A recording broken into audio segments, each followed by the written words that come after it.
Greetings, ghouls and goblins. Today's topic is beware of the evil eye, cyber stalking. Halloween is next week, and I'm excited for it. I have something very special for you. I present to you 7 nights of Halloween. Tonight, we will kick this thing off with the tale of the evil eye, cyber stalkers. What is the evil eye?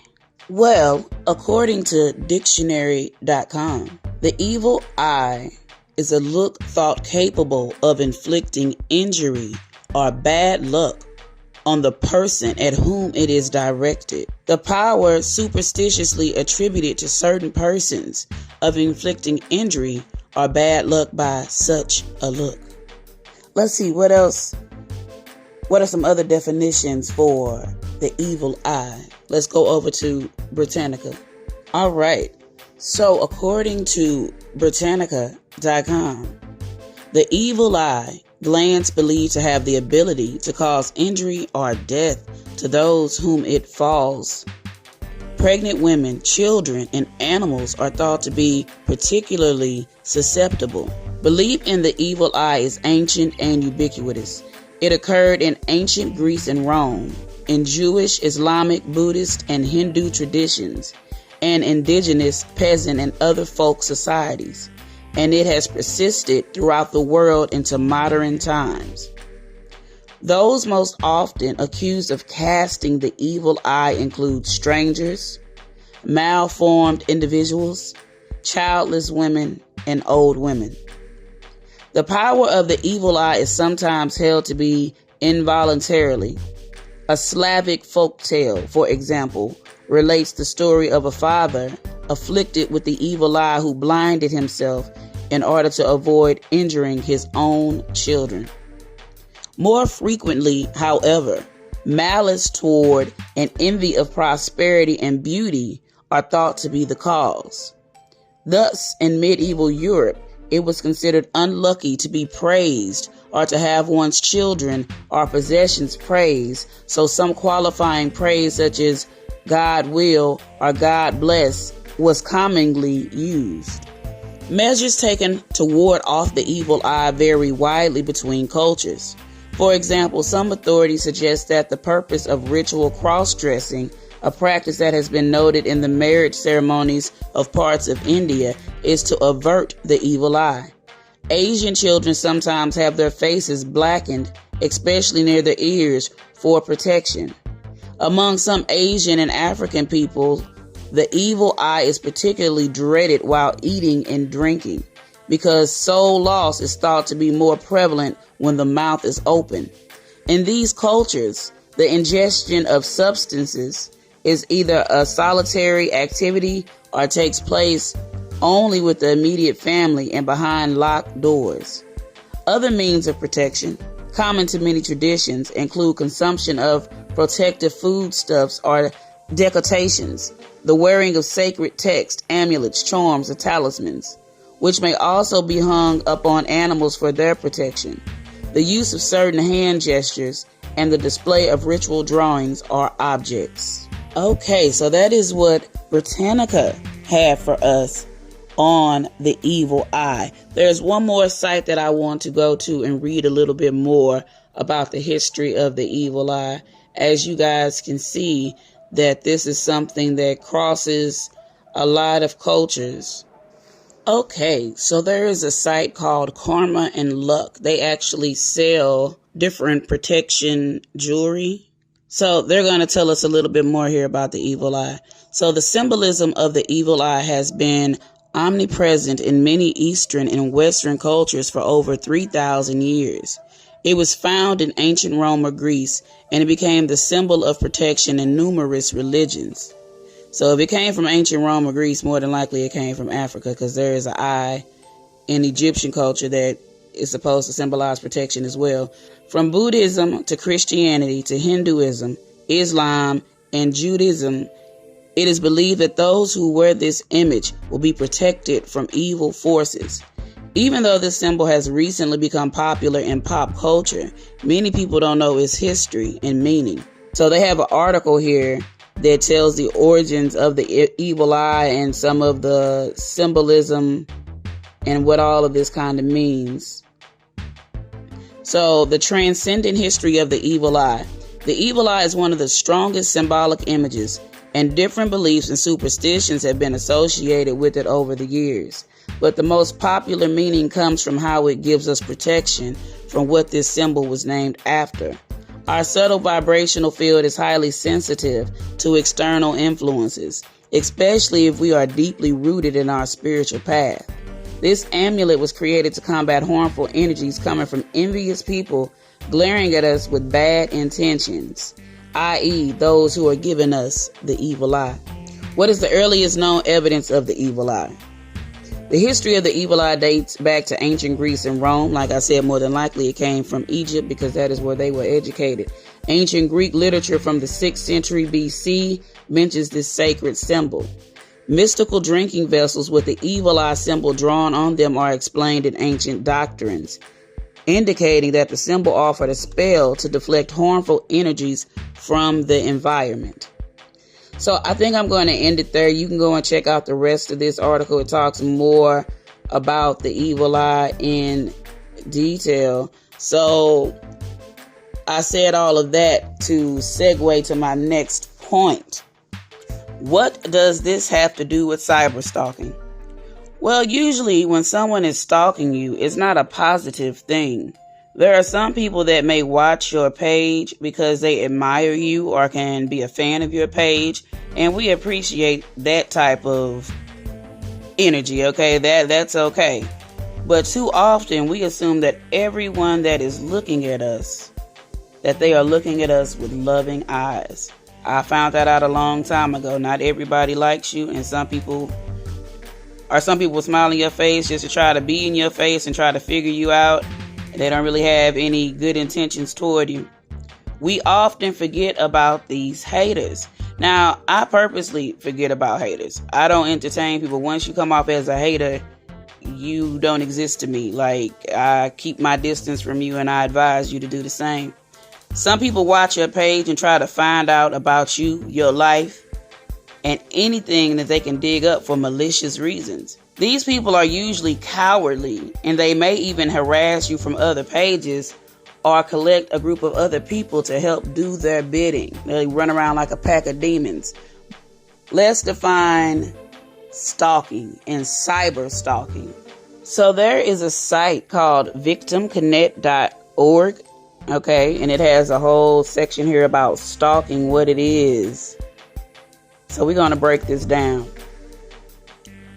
Stalking is a course of conduct directed at a specific person that will cause a reasonable person to feel fear. Unlike other crimes that involve a single incident, stalking is a pattern of behavior. It is often made up of individual acts that could, by themselves, seem harmless or non-criminal. But when taken in the context of stalking, a situation could constitute criminal acts. Legal definitions of stalking differ depending on where you live. However, stalking is a crime under the laws of all 50 states, the District of Columbia, the U.S. territories, and the federal government. Stalking is serious, often violent, and can escalate over time. So if you know somebody's stalking you, you nip that shit in the bud. What is stalking? While this list isn't exhaustive, you may be a victim of stalking if someone repeatedly calls your phone, including hang-ups, follows you and shows up where you are, sends unwanted gifts, letters, texts, or emails, damages your home or other property, monitors your phone calls or computer use, possibly through spyware, uses technology like hidden cameras or global positioning systems, GPS, to track where you go, drives by or lingers near your home, school, or work, threatens to hurt you, your family, friends, or pets, performs other actions that control, track, or frighten you, uses other people to try to communicate with you like children, family, or friends. If you've been stalked, you may be fearful of what the stalker is capable of doing. Feel vulnerable, unsafe, or not know who to trust. Feel depressed, hopeless, angry, anxious, irritable, on the edge, or hypervigilant. Have flashbacks, disturbing thoughts, feelings, or memories. Feel confused, frustrated, or isolated because other people don't understand why you are afraid. Miss work or school for fear of seeing your stalker. Change your normal or preferred social media habits. So what I say to that is, if you're worried about somebody doing that, I'll talk more about it here in a second. What can I do? Well, there is no universal setup steps that will work for everyone. These actions may help you feel in control of your life again. Call 911 for immediate assistance. You know yourself and your situation better than anyone. Trust your instincts and call for help if you feel you're in danger. Alert others. Yes, alert others so that way people will know. You call 911 so you can get this down on paper just in case you got to light somebody fire. Yes, alert others. Tell trusted friends, family, neighbors, co-workers, and our HR department to keep an eye out for suspicious activity, and so they don't mistakenly give out information to someone pretending to be a loved one. Connect with an advocate. Document every incident. Make a log of encounters with the stalker, hang-ups and calls and public sightings. Save all the messages, emails, and your call history. Consider using this incident and behavior log form for the Stalking Prevention Awareness and Resource Center. So it's a whole center out here. End all contact. Sometimes this is easier said than done, but try not to answer calls and messages, even if you're requesting the stalker to stop. Any contact may encourage the stalker to continue the stalking behavior. Take threats seriously. A direct threat against you is an obvious sign of danger. A stalker can also use threats of ending themselves or self-harm to manipulate you into staying in contact or a dangerous situation. If somebody ever does that, call the police on them and call the hotline to let them know somebody thinking about harming themselves. Don't get caught up in that. Create a safety plan. Develop a personalized plan to keep yourself safe. Find help doing it. They actually have where you can find help doing it right here on their website. Prepare your children. Teach your children what to do if there is an emergency, like where to hide if the danger is in the house, or how to call the police or a trusted person for help. You can go on this website and learn more about their space and how they help victims of people that are being stalked. But see, we live in that digital era now, where people think that they can do it to folks online and get away with it. So let's see what cyber stalking is. Let's look at that definition. What is cyber stalking? This information is provided by verywellmind.com. What is cyber stalking? Cyber stalking refers to the use of the internet and other technologies to harass or stalk another person online, and is potentially a crime in the United States. This online harassment, which is an extension of cyberbullying and in-person stalking, can take the form of emails, text messages, social media posts, and more. Is often methodical, deliberate, and persistent. Most of the time, the interactions do not end even if the recipient expresses their displeasure or asks the person to stop. The content directed at the target is often inappropriate and sometimes even disturbing, which can leave the person feeling fearful, distressed, anxious, or worried. What's more, cyber stalking is a growing problem. According to the Pew Research Center, 4 out of 10 Americans have experienced online harassment, and 62% of them consider it a significant issue. While some of the online harassment that people in the survey experienced was just nuisance behaviors, nearly 1 in 5 Americans said they had experienced severe forms of online harassment. These actions included physical threats, sexual harassment, and stalking. Examples of cyber stalking. When it comes to cyber stalking, those who engage in this behavior use a variety of tactics and techniques to harass, humiliate, intimidate, and control their targets. In fact, many of those who engage in cyber stalking are technology savvy, as well as creative and come up with a multitude of ways to torment and harass their targets. Here are some examples of things people who cyberstalk might do. Post rude, offensive, or suggestive comments online. Follow the target online by joining the same groups and forums. Send threatening, controlling, or lewd messages or emails to the target. Use technology to threaten or blackmail the target. Tag the target and post excessively, even if they have nothing to do with them. Comment on or like everything the target posts online. Create fake accounts to follow the target on social media. Message the target repeatedly. Hack into or hijack the target's online accounts. Attempt to extort sex or explicit photos. Send unwanted gifts or items to the target. Release confidential information online. Post or distribute real or fake photos of the target. Bombard the target with sexually explicit photos of themselves. Create fake posts designed to shame the victim. Track the target's online movements by installing tracking devices. Hack into the target's camera on their laptop or smartphone as a way to secretly record them. Continue the harassing behavior even after being asked to stop. Consequences of cyberstalking. Just like stalking, cyberstalking has the potential to cause a wide range of physical or emotional consequences for those who are targeted. For instance, it's not uncommon for those who are being harassed online to experience anger, fear, and confusion. They also might have trouble sleeping and even complain of stomach trouble. The consequences of cyberstalking also impact a person's mental health and overall well-being. Frequently, people who have been a target of cyberstalking experience distress, anxiety, and depression. That sounds like emotional damage. There are even reports that targets of cyberstalking may experience post-traumatic stress disorder and deleting themselves. Ideas of deleting themselves. If you are experiencing cyberstalking, it is important that you reach out for help.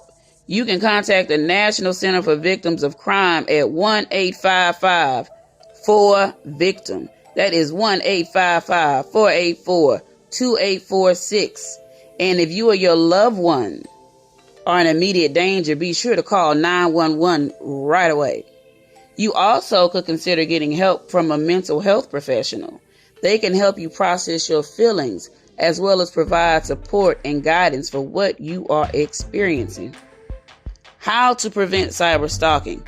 When it comes to preventing cyberstalking, it's important that you take the necessary precautions to protect yourself online. Although it's not possible to completely prevent cyberstalking from occurring, there are steps you can take to increase your security and reduce the likelihood that it will happen. Make security a priority. The first step in preventing cyberstalking is to ensure that your devices and your online accounts are as secure as possible. Here are some steps you should consider taking. Create strong passwords. Be sure to log out every time. Keep track of your devices. Use caution on public Wi-Fi. Practice online safety habits. In other words, make it a priority to only accept friend requests from people you know and keep your posts private. You also should consider having one email address that is specifically for your online activity. Use this email when you do your online shopping or join loyalty programs. Then it has practice good digital hygiene. In order to protect yourself from cyberstalking, it's important to practice good digital hygiene. What this means is you are aware of the digital footprints you're creating online, and you're taking steps to protect your accounts and your identity. Here are some things you should be doing on a regular basis. Take advantage of security settings. Create generic screen names. Keep locations secure. Be careful with online dating apps. Perform a social media audit. It's always good to go through your social media accounts and remove photos or posts that provide too much information about you or that create an image you don't want out there. Keep in mind, too, that even if you have blocked someone on social media, they may be able to still see your account by using another person's account or by creating a fake profile. How to cope with cyberstalking.